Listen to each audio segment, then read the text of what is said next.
All right, good evening, everyone. Welcome to session 3 of Making Sense to the Siddur here at Beidam, and I'm Rabbi Phil Bressler. This evening, we're going to be talking about the Shema, probably the most famous of all Jewish prayers, and looking at it from the standpoint of prayer rubrics, from sort of a top-down perspective on all the pieces that are there. Before we jump into the Shema, though, I want to review a little bit from last week's session, because there's a few things that are going to kind of carry forward. Some folks were not physically present with us last time. So we will, just want to review. So what I put back up on the board should be familiar from our first session together, and it reflects the overall arc of the Shacharit service. Beginning in the morning with Birkot HaShachar, the morning blessings, Pesukei Zimra. Those are topics for next week, as a matter of fact. Shema u'Birchotecha, which we defined previously as creed. We'll talk about the ways in which that's an accurate description of what goes on in Shema. Amidah, we talked about last week. Climbing the mountain, still further. Silent prayer sort of tags on to the tail end of Amidah. That Amidah we talked about has a communal and personal aspect. Finally, Torah, which is kind of the peak experience of the morning prayer service, presuming it's a Monday or a Thursday, a day when we read Torah, and then a bit of a decline from there. The concluding prayers, primarily Aleinu and the Mourner's Kaddish, a few others which sometimes are skipped over a little bit.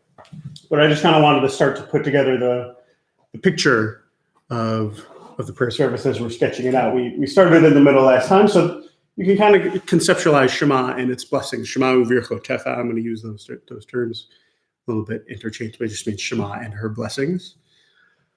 Can kind of conceptualize everything we talked about today as building up and into what we talked about last week, if that makes sense.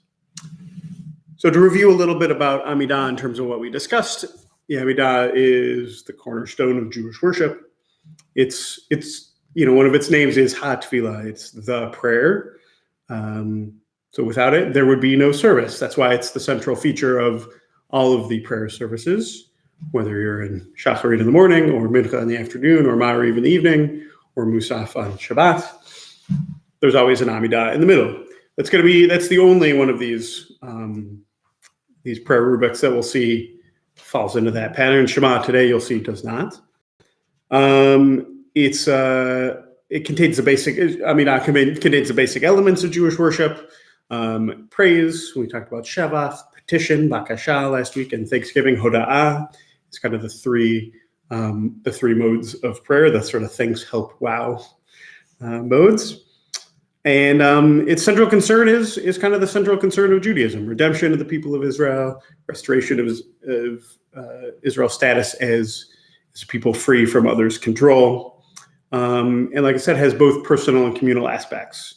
In a traditional setting, there's an individual silent recitation representing that personal aspect, and then also a communal recitation where the leader does it on behalf of everyone. That makes sense. Okay. In order to, and we went about analyzing the Amidah from the sort of molecular perspective of blessings, because the Amidah, it's also called the Shmona Esrei, the 18, although we talked about how it really has 19 blessings. There's one of them that got split into two. The blessing is sort of the basic units for analyzing the prayer service. And as we talked about last time, it's a uniquely rabbinic vehicle for addressing God, with a primary liturgical expression of Jewish spirituality. And we talked about 3 major forms of Jewish blessing. 2 of them we're not going to talk any further about. The ones we do when we receive the benefit from something, or the ones we do when we are about to perform a mitzvah. We're going to talk entirely from here on out about tefillah blessings that come up as part of prayer. Whereas those other 2 are generally short, kind of one-liners. Tefillah blessings can be much longer, sometimes whole paragraphs or sets of paragraphs on a given theme. We saw in the Amidah kind of a real variance everywhere between, 1 line or 2 and much longer paragraphs. The Modim, the Thanksgiving blessing, for example, is a whole paragraph. The Kedusha, the the blessing sanctifying God and acknowledging God's holiness is either, kind of one line in the personal repetition or the personal recitation, or this whole expanded paragraph with back and forth choreography in the leader repetition. It can really vary, and we'll see today an example of those kind of expanded, longer form tefillah blessings. And as I said last week, they're best thought of as kind of small theological essays on certain topics, deliverance, sanctity of time, rebuilding Jerusalem, that kind of thing in the Amidah. And we'll see these kind of much longer form blessings very much today, analyzing the Shema. Sometimes those blessings start with the familiar blessing formula, Baruch atah Adonai, whatever. More frequently, they begin with no particular verbal formula, and we'll see that today, both blessings that begin in the familiar way and the ones that don't.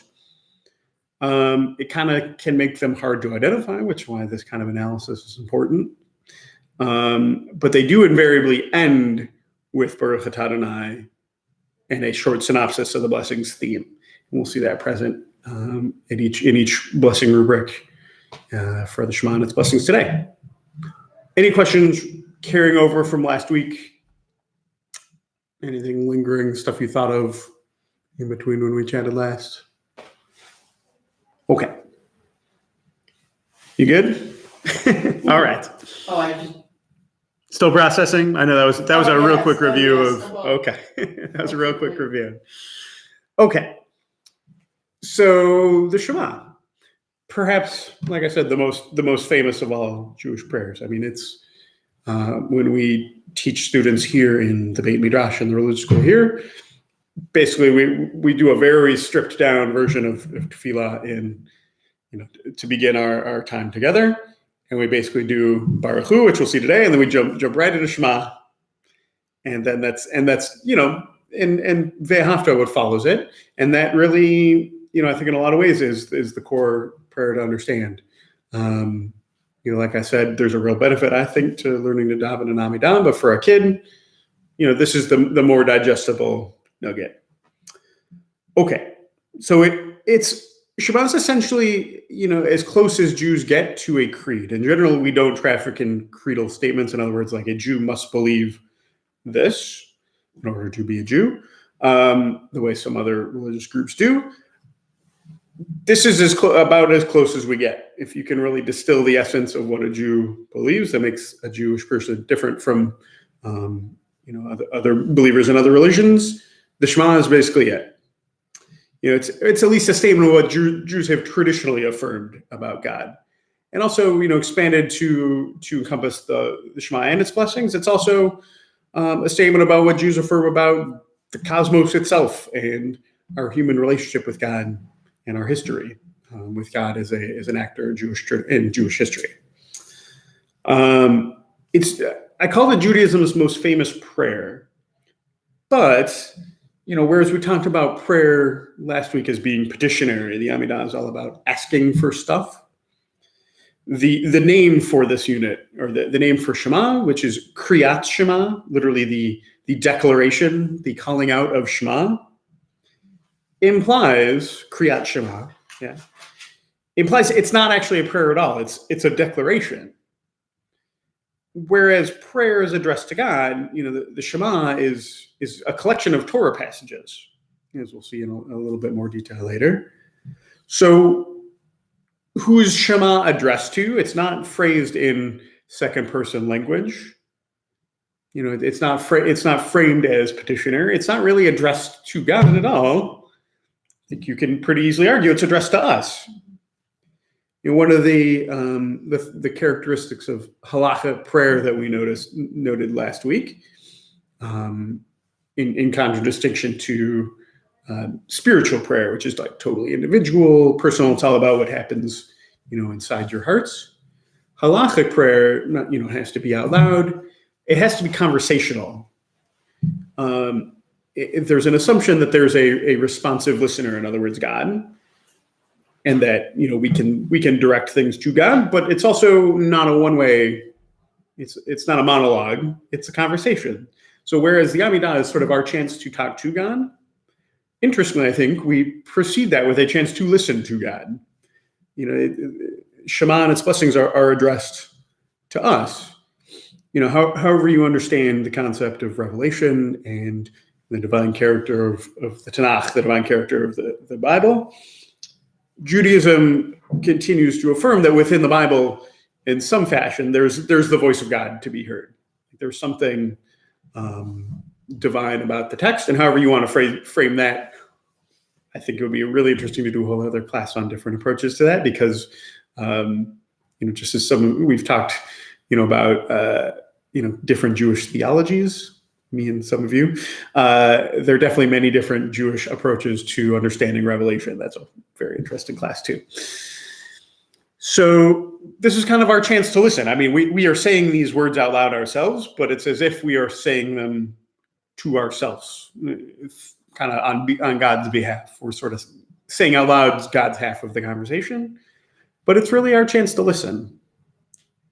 Okay. So let's jump in. Does that kind of make sense so far? We're going to jump into more detail. So if I'm talking in abstractions right now about the Shema and kind of trusting what you know about it already, let's jump in and get to the details first. Do you have something specific before we go? Please. Okay, I guess I had always thought the Shema was more important than the Amidah, but it's actually the other way around then. Depends what you mean by important. I would say the Amidah is more essential for the standpoint of you can't have a prayer service without it. It's what the rabbis conceptualize as, filling the place that worship used to be. Okay. But Shema is also an essential statement. I mean, like we said, it's a conversation. Like it can't just be a one-way, us petitioning God all the time. And I think what you'll see today is like this is really a crucial piece too. It's almost, in some ways, you could argue it's older because the biblical text, was composed centuries before any of the rest of the rabbinic. Like the Amidah, there's no Bible text in the Amidah. So in that standpoint, it's newer in terms of what came together when, that's a little bit shrouded in mystery. That probably the Amidah came together first as a codified collection. As we'll talk about, the Shema kind of shifted a little bit. It wasn't totally solidified, at least in terms of the blessing around it. The text itself, like the Shema and Ve'ahavta, those biblical paragraphs, obviously that's Bible. That predates everything. So it's older in that way. And I think generally the thought is that there was some stage when this was a public proclamation. Like it was a Kriyat Shema, which would have kind of predated organized prayer in synagogue as well. It would have been sort of a public thing. So it depends what you mean by important, I would say. Okay. So let's look at Shema and its blessings as they appear in weekday Shacharit. And I've handed out Siddurim. We're going to use here in class the Siddur Sim Shalom, the weekday edition. And I'm going to have you folks open to page 96 and 97. If you're following along at home right now or viewing this later, you want to follow one of those links in the description, the one that says weekday Shacharit Shema, and its blessings. That'll take you to the Sefaria page that has this text. I'm going to refer to the page numbers in the Sim Shalom, so if you want to pull out one of those books to follow along later, you can. But otherwise, you can follow along live in the Hebrew text right now. I'm going to erase this. We'll be touching on this many times in the future, so if you didn't write it all down, that's not a problem. Okay. And I'm going to make a bit of a chart here as we go. So first, we're going to start with a call to prayer. We'll have blessing number 1. Blessing 2. Shema itself. And a third blessing. Okay. Not bad.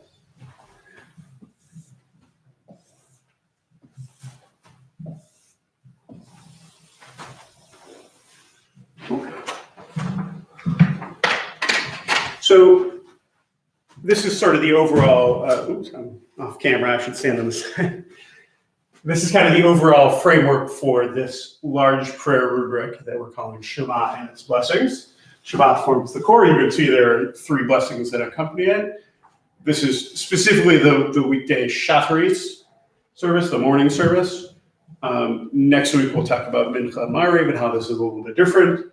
There's a 4th blessing for Ma'ariv. So note that we're talking specifically about the morning right now. And begins with a call to prayer too, which we'll also get into. So the Kriyat Shema itself. So we're going to focus in first on Shema itself and then sort of work out from there to examine the whole structure. So Kriyat Shema, the declaration of the Shema itself, like I said, consists of 3 Torah passages. And like I said, surrounded by blessings. This is Torah, this is biblical text, and the rest is all rabbinic composition.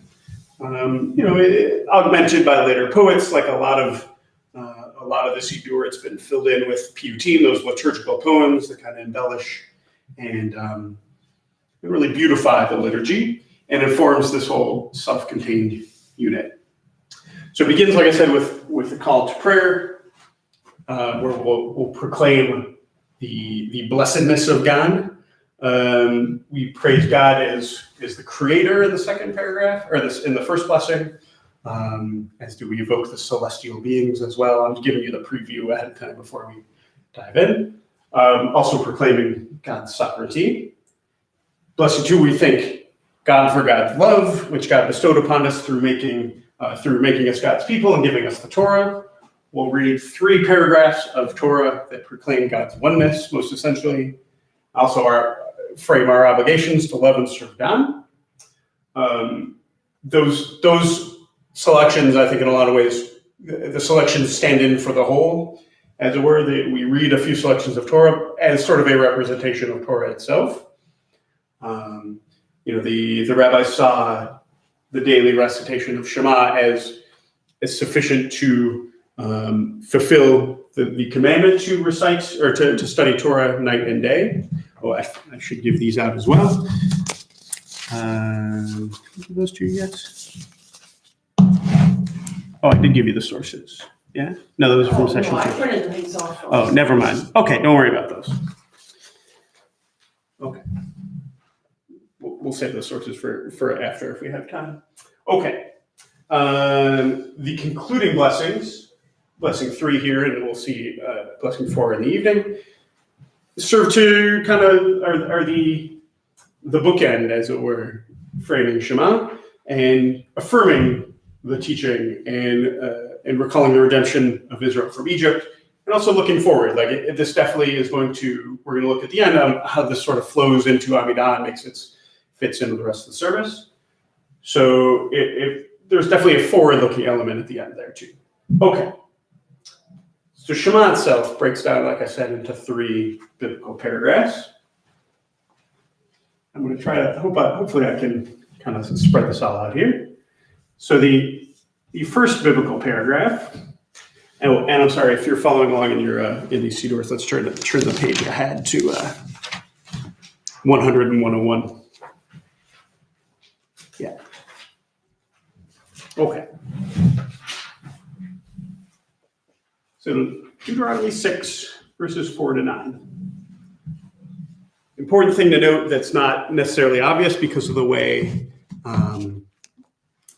it's usually laid out in these, and the way it's also interrupted, is that first line, Shema Yisrael Adonai Eloheinu Adonai Echad, follows immediately before Ve'ahavta in the Torah. It's all one. So if it's Shema Yisrael, it begins verse 4, and that whole first paragraph until Uvisharecha, upon your gates, that's all verses 4 to 9 in chapter 6 of Deuteronomy, if that makes sense.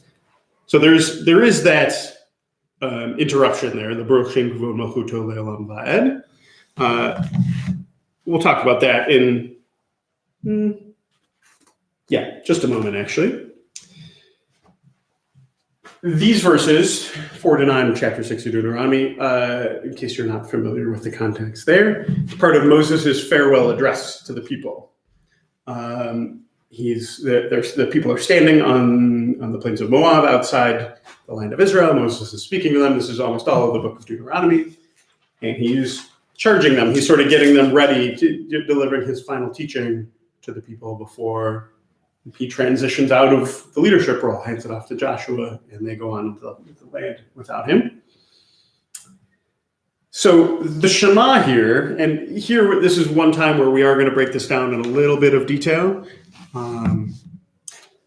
because there's some really key aspects to this paragraph. There's sort of an important question of why this paragraph of all the paragraphs of Torah, to put right smack in the middle of the prayer service is like the essential one.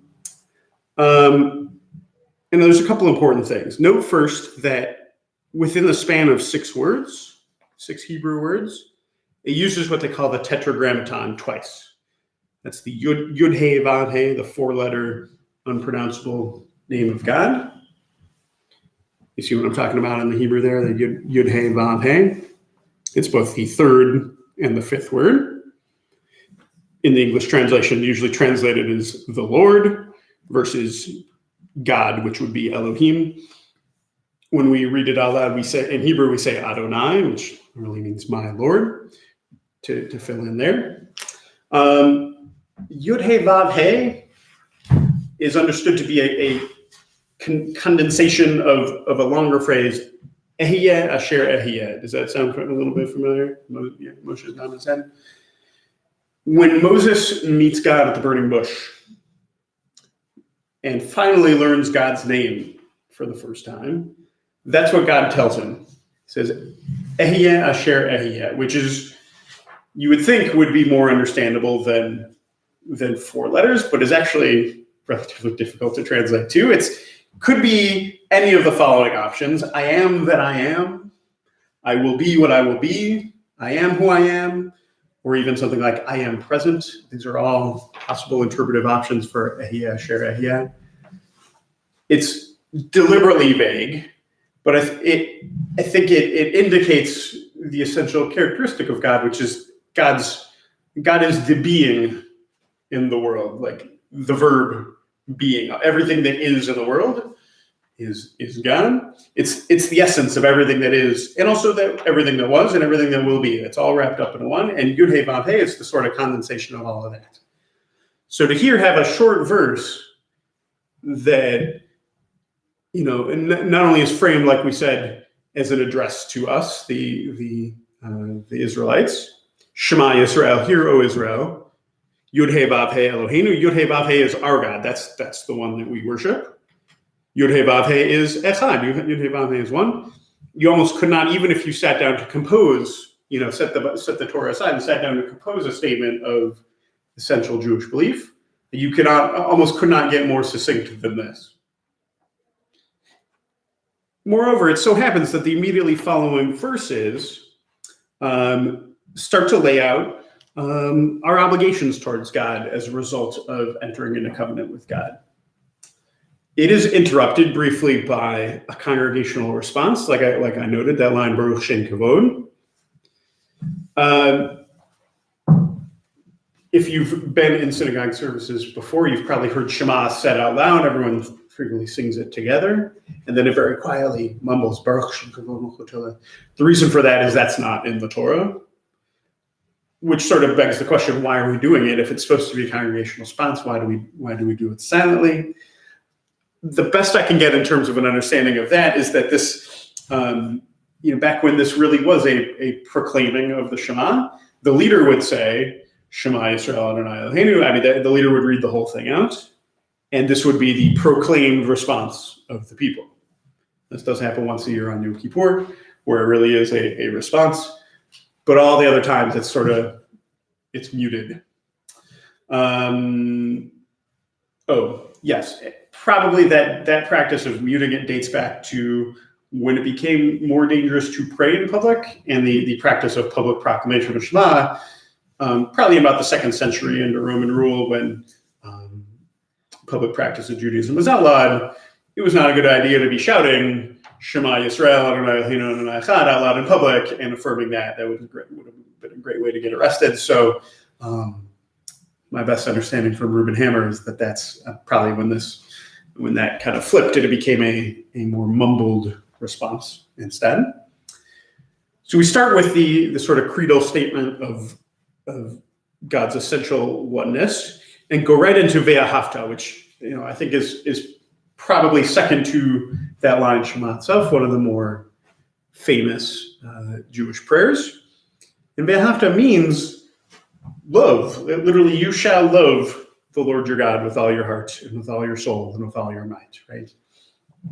Now, there's something I think easily misunderstood about this paragraph for a modern English speaker who understands love in a romantic sense. That is very specifically not what we are being commanded to do here. The word le'ehov, like to love in the Bible, has a different meaning from romantic love. It actually describes a relationship of obligation between two people. So when it says like a husband will love his wife, what that means in the Bible's understanding is the husband has obligations towards her, what it would frame as obligations of love, to care for her and to provide for her and to meet her needs. That's the kind of relationship we're talking about with God, not one of romantic involvement. We are supposed to love God, which means we are supposed to fulfill our obligations towards God. And we're supposed to do, in other words, the mitzvot, and we're supposed to do those with all our heart and our soul and all our might. Does that kind of make sense? Okay. We also have here in this first paragraph, without going into too much detail, the warrant for reciting Shema in the morning and the evening in the first place, which is also why this is a really important paragraph. You shall recite them at home and away, morning and night. What are them? It's these words which I command you this day. In other words, Torah itself. And like we said, these are snippets of Torah filling in for the whole. So reciting them at home and on away, morning and night, becomes the basis for recitation of Shema as a fill-in for the whole Torah, morning and night, not in the afternoon. Moreover, there's more warrants for mitzvot in here too. I just affixed a mezuzah on someone's home today, inscribing them on the doorposts of your house. That's a warrant for putting these words, just the first two paragraphs, not the third one, up on the doorpost of your house. Let them be a symbol before your eyes and bind them on your hand as a warrant for wrapping tefillin. So there's a lot contained in this one paragraph. So yeah, in the mezuzah, is the Shema Israel, that line, and then the two paragraphs that are on this page. Correct. Yeah, just the first two. The third one, as we'll see, takes things in a different direction. The reason the first two are on there and in the mezuzah is it reiterates that same idea. It goes on to the following page on 102. But it says, again, inscribe them upon the doorposts of your home and on your gates. It repeats that idea. That's why those two paragraphs make it in, where that's not present in the third paragraph, and that's why it doesn't go in the mezuzah. That kind of makes sense? Okay. I was just trying to remember what part was in the mezuzah. Yep. Okay. So if I could sum up the first paragraph here, I'm going to sum it up as love, and as we talked about, not the romantic. Okay. Second paragraph is another chapter from Deuteronomy, jumping ahead a little bit to 11, 13, and 21. This is all reflected in your Siddur there as well. And here we have repeated the demand to love God, as we noted. It's a little bit further down, but the demand to love God is repeated. And there are also some, possibly depending on your theological perspective, problematic ideas contained here. Most notably, the idea of what they call retributive justice, reward and punishment. And here, framed specifically in terms of whether or not it'll rain in the land of Israel or not. The idea of this paragraph seems to be that if you do the mitzvot earnestly, God will make it rain, and there'll be agricultural, bounty in the land of Israel. And if you don't, God won't, people will starve. That is one not particularly relevant to a Jewish life lived outside of Israel. Except when I read it today, I read it as an environmental warning. It's like, Very good. Don't do this. Very good. Disappear from That is also one of my favorite ways to read this. The land of Israel or Sure. the entire thing. So I absolutely affirm that reading of it. And I think that's a great way to in some ways, bring the relevance of this paragraph back. That is not the approach of every movement within Judaism, however. The conservative Siddur that we have in front of us includes all the traditional text. But different Jewish movements have made different choices about what to do here around this, theologically problematic idea. I mean, the Reform movement specifically has said, we don't believe in retributive justice, the idea that the just are rewarded and the wicked are punished, because that just doesn't seem to be borne out in real life. So they choose to just exclude this middle paragraph entirely from the Siddur. So if you open up a Mishkan Tefillah, you'll see the first paragraph and you'll see the third paragraph, and not the second one. Generally speaking, that they might have put it back in, but it's sort of a page later, so that if you want to go out of order and do it and catch it, you can, but you could otherwise just skip it. The Reconstructionist Siddur, colon a Shema, which we use alternately with this one here, actually gives you two options. So if you come on a Friday night here, you'll see colon a Shema gives you two options. It'll say Biblical Selection 1 and Biblical Selection 2. Section 2 is this one, their traditional text. And Biblical Selection 1 is another one from Deuteronomy, also on the theme of love and commandment and you'll have to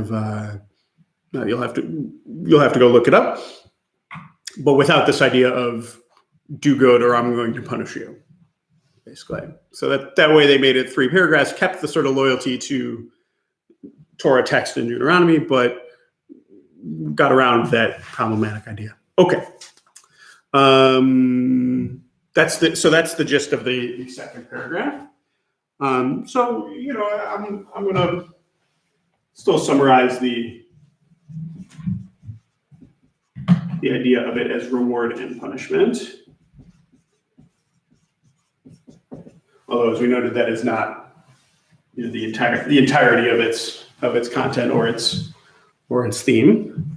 Okay, now when you're saying second paragraph, you're talking about this one. Yep. But now, supposedly then what's at the top of the next page is also from that. Yeah, that's all part of one paragraph. It just split between 2 pages. Yep. But this, okay. Yep. Yeah. But so this also has the Trump Biden.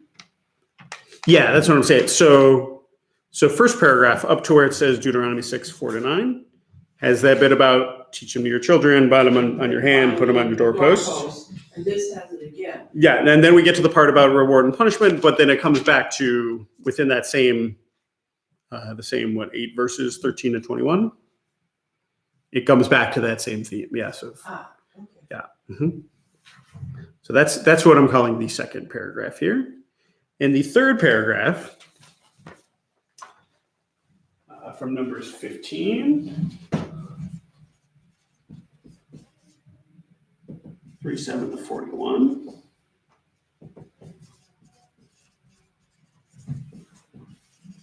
I'm going to summarize its content as redemption. Although, if you sort of skim over it with your eyes, notably, first of all, we're reading out of order here. We went from Deuteronomy 6 to Deuteronomy 11, jumped back to Numbers. That would seem unjustified until you get into the content here. For one thing, the main content is the mitzvah tzitzit, the mitzvah of the fringes on the corners of our garments, which we now fulfill through wearing talits. Notably absent, you would think it would go next to bind it up on your hand, let it be a symbol before your eyes. I think that's probably one reason this paragraph's brought here, is to bring that mitzvah into the same unit as those other ones, because we do them all in the morning. They're all kind of related and tied together in our minds. But it serves another role here, and I think it does actually make more sense logically to follow these paragraphs, because what are the tzitzit supposed to be? What are they supposed to function as? Is reminders of the mitzvah, as tangible reminders to do the mitzvah. So if we've established that what we're supposed to do is fulfill our obligations to God with all our heart and soul and might, and that there's reward and punishment on the line, what better way to kind of, remind us to do that as we're closing with, recall that the thing that we put in your hand to help you remember to do those things, to recall the tzitzit. And moreover, I think the presence of this paragraph here is also due to its last line, where it goes from mitzvot, remember and observe all my mitzvot and be holy before your God. But that last line, I'm the Lord your God who brought you out of the land of Egypt to be your God. I, the Lord, am your God.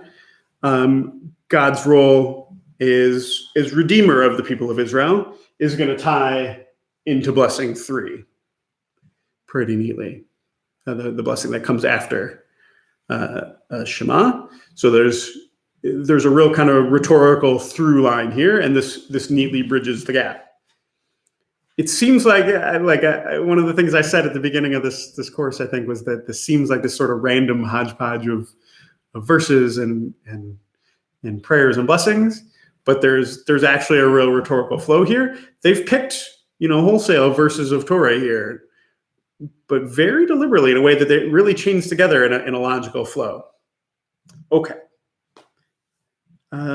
Questions about Shema and Shema, what we'll call Shema itself. We usually say, some people say Shema and Ve'ahavta, although that really only is the first paragraph.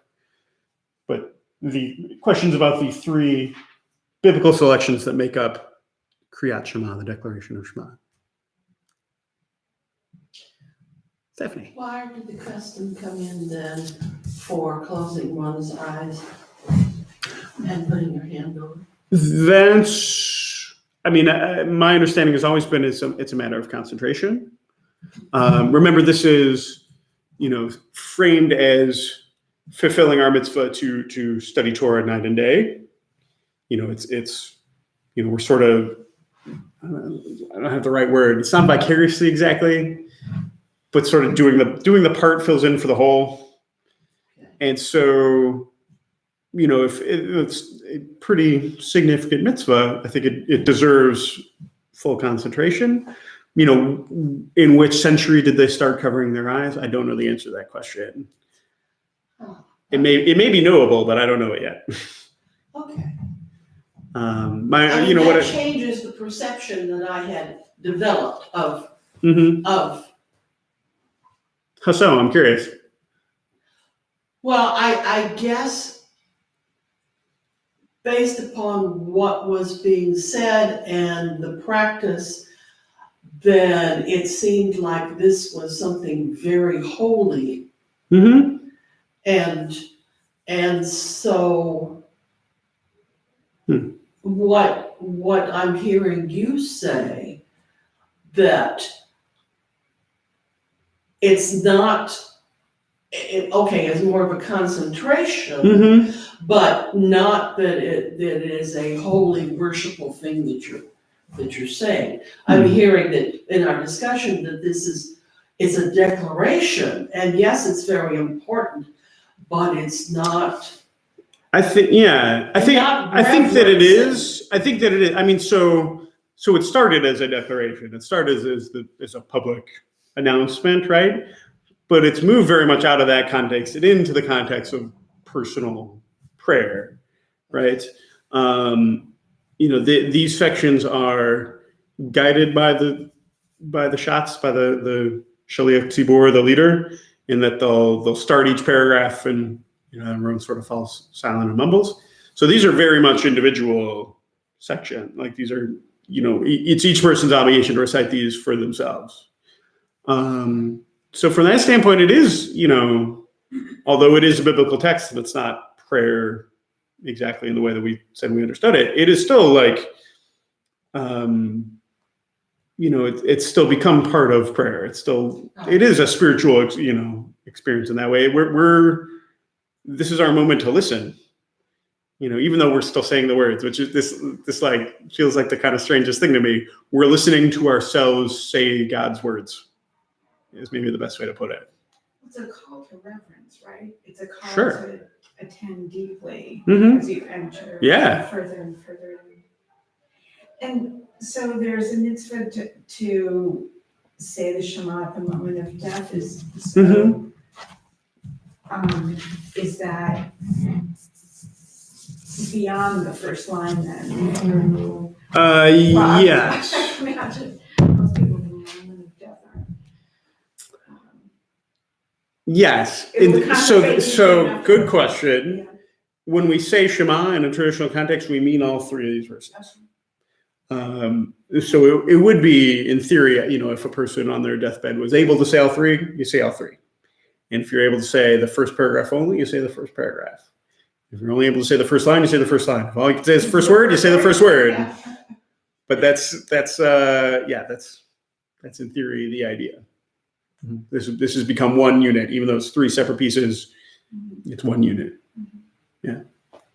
So, and the line, the Shema is Israel, is that in Torah as well, or is that? Yeah, so it's interrupted by that Baruch Shem Kavod line, which is not Torah. But if you were to open up a Tanakh and read straight through, it would just go straight from Shema Yisrael Adonai Echad ve'ahavta et Adonai Elohecha. Yep. That's verse 4. Good questions. So this, what do you call it? Ve'ahavta. Ve'ahavta? Yeah. Ve'ahavta. Close enough. Yeah, okay. With all three of the paragraphs then, except that we sometimes don't say the second paragraph. Or is it always all three? I mean, so in a traditional context, it's always all three. Okay. Yeah. And basically that would be something to spend the time to memorize it. Yeah, I mean, right, or read it in Hebrew. Frequently, as these are, the out loud line, the Shema Yisrael line, will be transliterated in a Siddur. This book doesn't do much any translation or transliteration. So here, it's not written out in transliteration, but in theory, yeah, it is an individual's obligation to recite the all three paragraphs. And to just be clear on the terms, when I say Shema, I mean all three paragraphs. A lot of people say Shema and Ve'ahavta to sort of mean the whole thing, but the reality is that would only refer to that first one, which contains Shema and Ve'ahavta. The other two don't contain that. That would be V'haya im Shemoah and Vayomer. Those are just the first. We call things by their first words in Judaism. First parsha of Torah is Barechu, so it's the first book. That's how we do it. For this week's Torah portion is Vayera. The first word of the Torah portion is Vayera. Yeah. So yeah, a lot of right. When we say Shema, I mean all three of these paragraphs. Okay. Ad kan, as my teacher used to say. Let's take a look at these blessings. So we've got the core as the kind of the creedal statement. Looking at the blessings surrounding Shema, the general outline of these, just a little bit of historical context. In terms of the number, 1, 2, 3, and the theme of each one, that was determined at latest by about the year of the Mishnah, so about 220 CE. And as we said previously, so the general theme was laid out, but that doesn't mean the content was totally stable. Different prayer books in different places and different people would embellish them in different ways and with different team, and they would be on the same theme, but sort of in a state of flux until, like we said, about the 10th century when people stopped writing new blessings. The content mostly stabilized, and by the year of the printing press, it was like totally frozen, right? Okay. Another important question to perhaps ask: why do we need blessings in the first place? Like, if this is the core, why not just go straight after, go straight to dance? Well, we already know we need blessings before and after reading from the Torah. That's established elsewhere. We'll see when we get to talking about the Torah service. After every aliyah, blessing before, reading, blessing after. Right? So since this is, it literally is a reading of Torah text, it sort of stands in for the reading of the whole Torah itself. It makes sense that we would have at least blessings, one before and one after.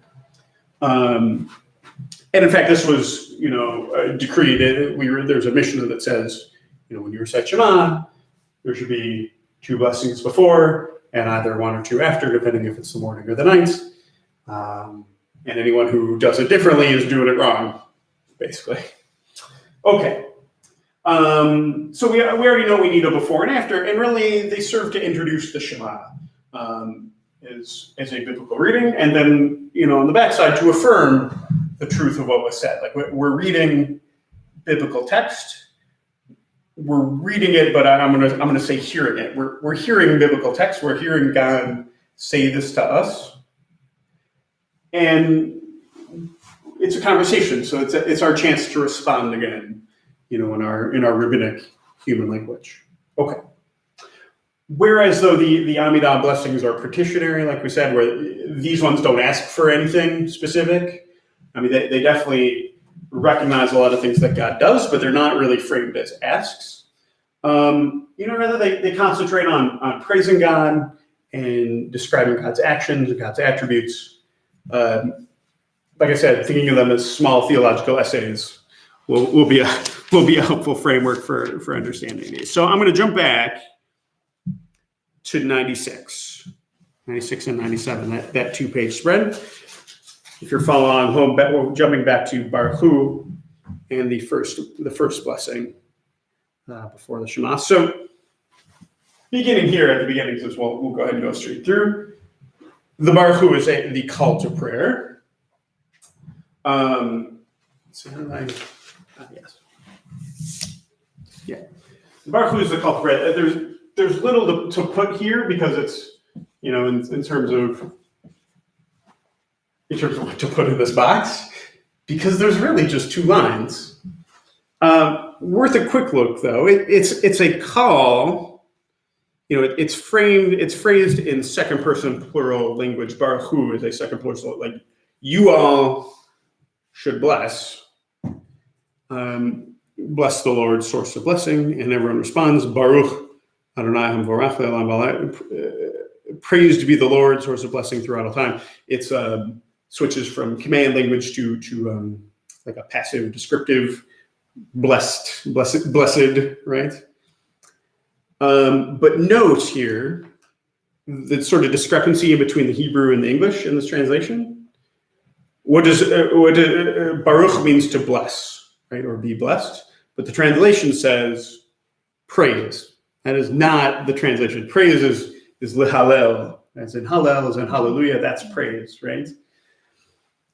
So this isn't, a call to praise necessarily, but I think it does, and this reflects the idea. The translation here reflects the idea that if blessing someone the way I might bless one of you is to basically wish you well and wish something good for you, well, how the heck are you supposed to do that to God? Like, if we're being called to bless God, what are you supposed to say? Like, God, I hope you have a really great day. And we find a lot of good, happy success. Like, that doesn't really make any sense. So as kind of close as we can get to that is praise, to just acknowledge what God already has that's so great, or what God already does that's so great. But I just want to note that is, sort of a mismatch in between Hebrew and the translation. But very specifically, though, you might expect from a liturgical unit called the call to prayer, something more along the lines of, hey, everybody, come on, let's pray. which is very much not what you get here either. It's specifically bless the Lord, bless Yud Hey Vav Hey, right? So it's not a general call to prayer, which makes sense. If it was, maybe it would probably be earlier in the service. We're already, 3 rubrics in at this point. It's a specific call to bless God with the blessings before and after the Shema. It fits here and nowhere else, if that makes sense. So, questions about Barechu? Okay, I think we can safely move past that one. Into that first blessing. It appears there on page 96. And you'll note this one begins in familiar blessing fashion. Baruch atah Adonai Eloheinu melech haolam. Praised are you, Lord our God, King of the universe, creating light and fashioning darkness, ordaining the order of all creation. So this blessing is frequently called Yotzer, or fashioner, creator, shaper of lights. And its theme is very much creation itself. It reminds us of God's role as creator. It recalls, wonder at the world around us. It speaks of the heavenly lights, and going back to the first creative act, that creation of the creation of lights by Hior, right? And expanding on it though in a poetic elaboration on the whole creation of lights, separation of light from darkness. It has been embellished. You can see it goes from that first line, ordaining the order of all creation, into several more kind of mini paragraphs. Illumine the world and its creatures with mercy. Embellishing on the theme of light. Vast understanding, fashioning the rays of the sun. And then takes a little bit of a turn, our rock and our redeemer, creator of holy beings, you shall be praised forever. It takes this turn into sort of acknowledgement of the heavenly host. There's, in terms of biblical and rabbinic theology, there's this idea that God is accompanied by a retinue of angels and other, celestial beings. And in fact, it culminates on the following page with what's called Kedusha, and you'll recognize this is language almost verbatim from the Kedusha as appears in the Amidah. Kadosh, Kadosh, Kadosh, holy, holy, holy. This is what the Malachim, the angels, are saying to God and praising. That's how they praise God. There's Piyutim added here, that El Baruch Gadol. I skipped past it because I read it in English. But it's sort of maybe the third paragraph down on 96. You'll notice an alphabetic acrostic. El Baruch Gadol Dea, Aleph Bet Gimel Daled, Hechin Ufal Zohar Chama, He Vav Zayin Chet, Tet Yud Kaf. It goes all the way through. A common biblical poetry form. You see where I'm talking about? Okay, almost 2/3 of the way down the page. There's a line that starts with El, starts with an Aleph. El Baruch Gadol Dea. The very first letter of each word is a letter. It spells out the letters of the alphabet. Aleph, Bet, Gimel, Dalet, Hey, Vav, Zayin, Chet, Tet, all the way through. Oh, okay. Yeah, that's how you know this is a piyut.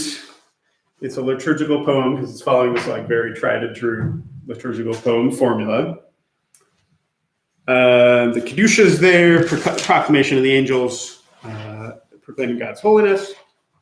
And then it returns to the theme of lights in that last paragraph. So in the middle of 98.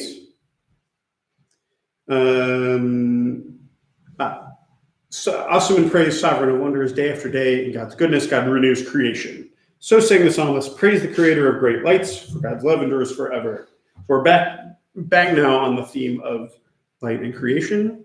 But there's a twist here. Cause a new light to illumine Zion. May we all soon share a portion of its radiance.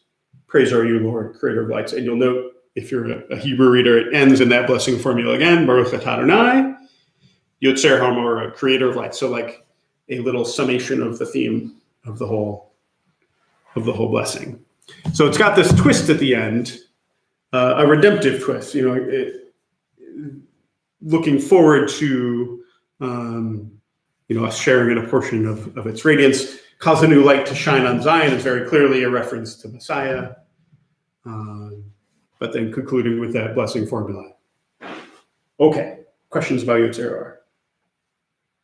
I want to keep going because I want to sketch. We're coming up close to an hour, and I want to make sure to sketch out this.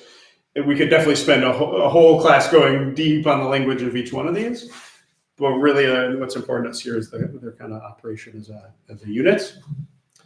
So moving into the second blessing, which picks up there, and the reason I went with Sim Shalom on this one is because it does point out here's the second bracha, the second blessing before Kriyat Shema, and in it, as it says, we praise God for God's gift of Torah, sign of God's love. So this blessing, as opposed to many of these other ones which are called by their first word, this one gets its own unique name. It's called Birkat HaTorah, the blessing of the Torah. And, if I was to summarize its theme, it's revelation. So God is characterized here by God's love. The very first word, ahava, love. Ahava Rabbi, a great love. Ahavtanu, God has loved us with it. This love that characterizes God is expressed through God's gift of Torah. The Torah gives meaning and purpose to our lives as Jews. It tells us what to do and how to be in relationship with God. And what kind of greater sign of there could be that God cares for us, that God points us in the right direction for how to be, how to live, right? How to fill our lives with meaning. Very importantly, again, there's a real rhetorical through line. These pieces connect.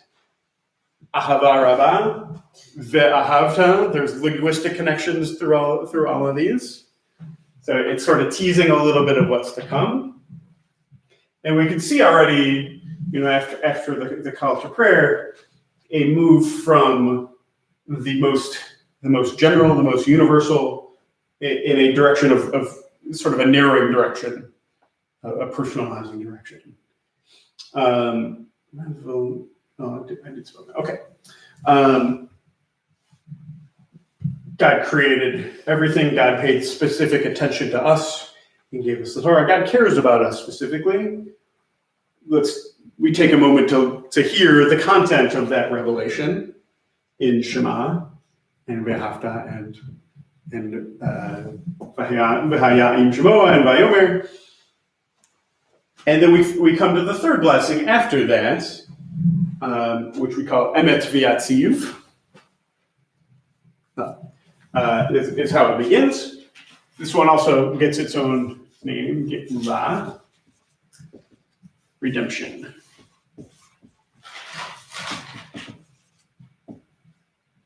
Geula. So if you turn past Shema, this picks up right in the middle of 102, the bracha after Kriyat Shema. We praise God alone as the eternal redeemer of the people of Israel. So like I said, we concentrate here to hear ourselves saying the content of God's revelation to us. But we read it as, not just here's some nice words. We read this as binding upon us. Like this is the essence of what it means to be a Jew, is to do the mitzvot, to pay attention to them. So there has to be some sort of conversation where we say, yes, we've heard that. Now we affirm it. So that's why it begins with emet v'yatziv, true and steadfast. And there's this almost litany of words, v'nachon and correct, and v'kayam and lasting, v'yashar and upright, and ne'aman and true, v'ahuv and beloved, and v'chaviv. It's this affirmation of the truth of what we just read. And it's a dramatic, poetic way of saying amen. It's like this is a whole theological essay, as it were. That's just almost one big amen. Note again, this one doesn't start with the blessing formula. It sort of jumps right into it. But that's one theme is affirmation of what we just said. And as we go on, especially on 104, 105 there's another theme, and the reason this blessing gets called Geulah, gets called redemption, is it's run around to a detailed description of the redemption from Egypt, which is an obvious nod towards the promise of future redemption. Basically, the point of all of this, the point of creation in the first place, and selection of the people of Israel, and the giving of the Torah, and our entry into covenant with God, and our affirmation of that covenant is for God to be our God, and for that to result in our ultimate redemption, and our ultimate coming into our own as a people in charge of themselves, in our land, all this kind of stuff. Make sense? Okay. So we've sketched out here a layout of Shema and its blessings as its own coherent rubric. Like I just sort of sketched it through. It makes sense as sort of a narrowing of the focus from the most universal to specific. As far as God's relationship with us as a people. And I think it's telling that it leads right into Amidah, which is the point where we almost come into one-on-one relationship with God. It has a communal aspect, but also a personal one. I see this real kind of narrowing of focus from the absolute most broad to the absolute most personal, where, yes, God created everything in the universe, but also, for just a moment, God's paying attention specifically to me and to my affairs and my needs and desires. On the other end, remember what comes before this is Psuke de Zimra, those verses of song, those verses of praise. That too had a more individual nature. It's about rousing feelings of your emotions and personal sentiment and wonder, and just sort of getting you in a receptive mood. From here on, once we have a formal call to prayer, it's like a formal sort of communifying of this whole thing. From here on, the congregation prays as a unit, as a unified community. This is done individually, and the Shema and the paragraphs of Shema are an individual obligation. But I think conceptually, we're talking about all of us through here. This isn't just me, the individual, anymore, or at least not yet. From here, through Shema and its blessings, we're really praying as a community. But we're also, not yet at that full relationship, of the single human eye facing God. But there is, some element that there's acceptance of our role in the covenant between God of Israel, which is both a communal and a personal thing. So there's sort of shades of each. There's a shade of the forthcoming section introduced in each one, I feel like. As we're talking about creation, we start to get tastes of Torah. And as we're talking about Torah, we start to get tastes of redemption.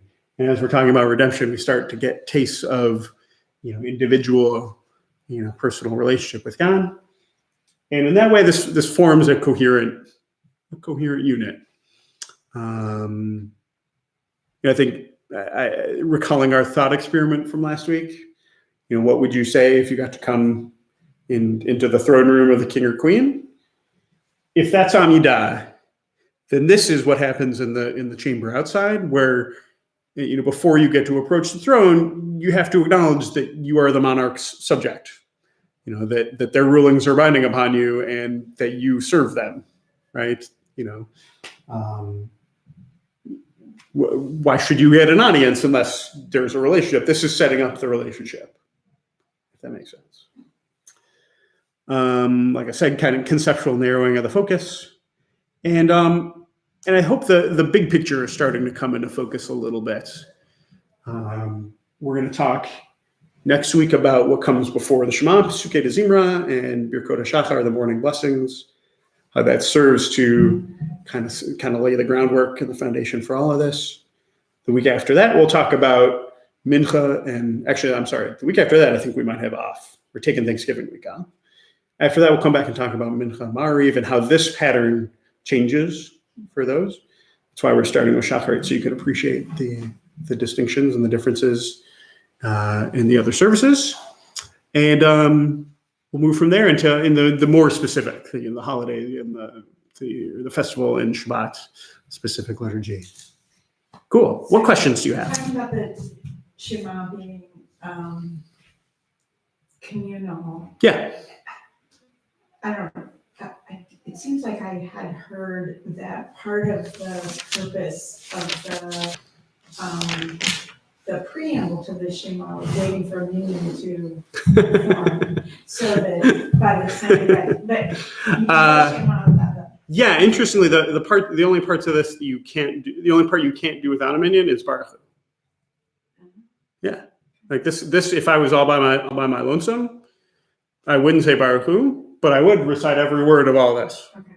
It is so. Yes, it is an individual thing. It is a communal thing, but also. I mean, I would say that's more. Yes. There are, there's a Kaddish right before this, which you would need a minion for too. At every transition between units, there's a Kaddish, which you would need a minion for.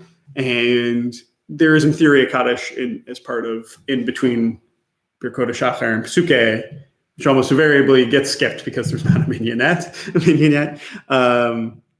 So in a perfect world, everyone's there right at the beginning and all the way through the end. But right. Yeah, perhaps that's part of it. I don't know.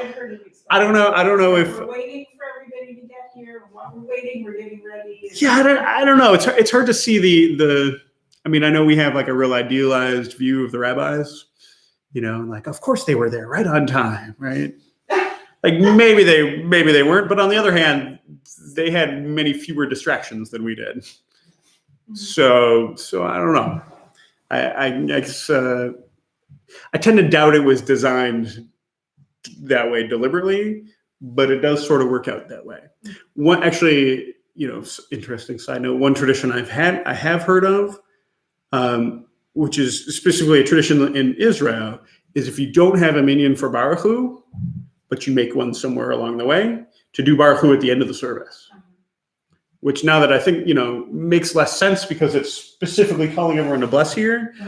It doesn't make sense. But on the other hand, that's, sort of like we missed that brass ring along the way. Let's circle back and grab it now that we have our minion. It's a tradition land of Israel. You would need, I don't know why that's the tradition there and not here. That's just something I observed from being there. Andrea, please. Is the so first, I like Deuteronomy 2:13-21 the way I read it, but interesting. Okay. Yeah, I don't think it's too bad. Yes, it's moments. Yeah. But what is the alternate reading? Is it a Torah selection to fit in with all of this Torah? Yes, it's another one. I think it's from Deuteronomy, maybe like 16 or something. I didn't grab the Kol and Shema Siddur. Let's go look after. It does touch on similar things. I think if we were composing this all again with our more contemporary values and understandings of things and theologies, I think that would be a superior choice. Like the alternate one resonates with me more. But it's not the one the rabbis picked. So I think it is a really good innovation. And my personal practice is when I dive out of Kol and Shema is to sort of alternate. Sometimes do one, sometimes do the other. I think it's fun, especially depending on if you view like God as all being the environment and all that, and not wrath as sort of like an intentional omnipotent being invoking wrath, but like actions having consequence. Lisa's interpretation. Yeah, absolutely. It's like it's not going to go well. Yeah.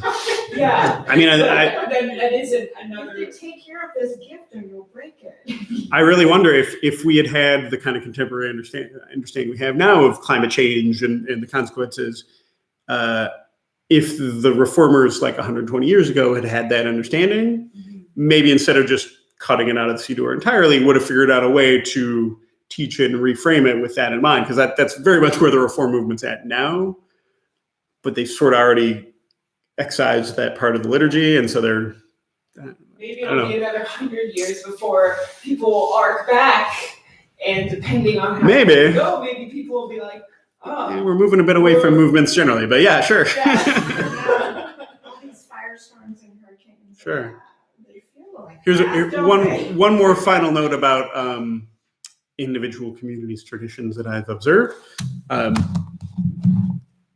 Rabbi R. Green, when he leads services, or when we daven in his presence at Hebrew College, we'd always conclude after we said the final Kaddish, we'd read from Barechu, we'd read the day of creation for whatever day of the week it was. So if it was Sunday, we'd read Yom Rishon, Monday, we'd read Yom Sheni, specifically as a reminder of our environmental responsibility and the consequences of that. So he sort of tacked on an additional reading.